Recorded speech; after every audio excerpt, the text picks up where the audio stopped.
Hello बच्चों, let's read the question. The question says statement 1, extraction of Ag and Au involves leaching the metal with Cn minus. Statement 2, zinc can be used in the recovery of Ag from the complex AgCN2 minus. तो हमको बताना है कि इनमें से कौन सा statement सही है. स्टेटमेंट 1 सही है या 2 सही है या फिर दोनों ही सही है. ठीक है, या फिर दोनों ही गलत है, अनकरेक्ट. 1 करेक्ट है या फिर 2 इनकरेक्ट है. 1 इनकरेक्ट है या फिर 2 इनकरेक्ट है. ठीक है, इस क्वेश्चन को सॉल्व करने से पहले चेक कर लेते हैं इस क्वेश्चन का की कॉन्सेप्ट. तो इस क्वेश्चन में जो अपन की कॉन्सेप्ट यहाँ पर यूज करने वाले हैं that will be your leaching. ठीक है, अपन यूज करने वाले हैं लीचिंग ऑफ Ag या फिर Au मेटल्स. ठीक है, चलिए थोड़ा सा देख लेते हैं इसके बारे में, फिर क्वेश्चन को सॉल्व करने की कोशिश करेंगे. देखिए, जब भी हम बात करते हैं लीचिंग प्रोसेस की, तो लीचिंग प्रोसेस के अंदर हमारे पास जो प्रीशियस एलिमेंट्स है, लाइक जैसे और जिनकी रिएक्टिविटी भी कम होती है, सिल्वर हो गया, गोल्ड हो गया, इनको अपन एक्सट्रैक्ट करने की कोशिश करते हैं इम्प्योर फॉर्म से प्योर फॉर्म में. जैसे मैं आपको एग्जांपल देता हूं, मैं आपको पूरे प्रोसेस करके बताता हूं. अगर मैं यहाँ पे परफॉर्म करूं लीचिंग ऑफ, अगर मैं सिल्वर परफॉर्म करूं,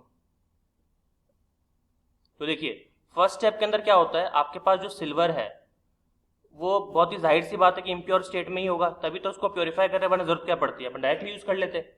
तो आपके पास जो सिल्वर इम्प्योर कंडीशन में है, आपको उसकी रिएक्शन करवानी है Cn माइनस के साथ में. Cn माइनस आपको आराम से मिल सकता है NaCN वगैरह से, कोई दिक्कत वाली बात नहीं, सोडियम साइनाइड से. तो केवल हमने Cn लिया क्योंकि वो हमारे काम का है. और ये सारी प्रोसेस आप किस में करवाओगे, एक्वस फॉर्म में करवाओगे. ठीक है, और सफिशिएंट क्वांटिटी ऑफ एयर आप पास करोगे रिएक्शन को करवाने के लिए.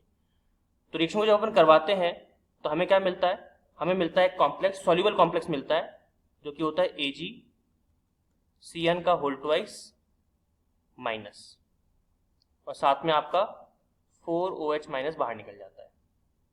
यहाँ तक क्लियर हो चुका होगा आपको. ठीक है, आप चाहो तो रिएक्शन को बैलेंस कर सकते हो. यहाँ पे अपन लगा देते हैं, इधर अपन लगा देते हैं 4, तो यहाँ भी 4 लगा दीजिए, और यहाँ पे लगा दीजिए 8, और यहाँ पे लगा दीजिए 2.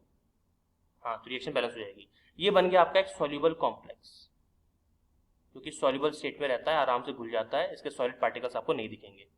लेकिन ये जो सॉल्युबल कॉम्प्लेक्स मिला है, इसमें से मुझे सिल्वर निकालना है.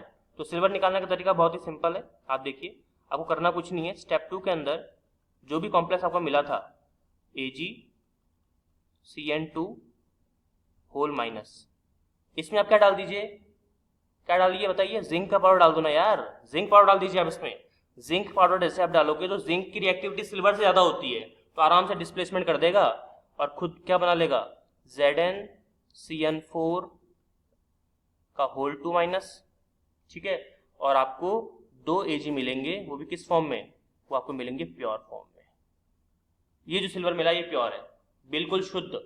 ठीक है, तो रिएक्शन को अगर बैलेंस करेंगे तो यहाँ पे आप 2 लगा सकते हो, और बाकी तो हर चीज आपकी बैलेंस है. तो ये होता है लीचिंग प्रोसेस सिल्वर का. अब जो हमने लीचिंग प्रोसेस सिल्वर का पढ़ा है, उसके भी आप पे देखते हैं कि क्वेश्चन सॉल्व होगा कि नहीं होगा हमसे. देखिए क्वेश्चन पे वापस आ गए हम लोग. स्टेटमेंट 1 बोल रहा है कि extraction of Ag and Au involves leaching metal with Cn minus. बिल्कुल सही है, हमने Cn ही अभी यूज किया था. देखिए यूज किया था कि नहीं, तो ये स्टेटमेंट तो सही हो गया. Statement 2, zinc can be use to recovery the Ag from complex. बिल्कुल सही बात है, जिंक का हम लोग यहाँ पे यूज कर रहे हैं क्योंकि जिंक क्या होता है, ज्यादा एक्टिव है सिल्वर से. ये भी सही है. तो क्या दोनों स्टेटमेंट सही है? बिल्कुल. Statement 1, statement 2 both are correct. तो A should be the final answer. Hope you understood it well. All the very best.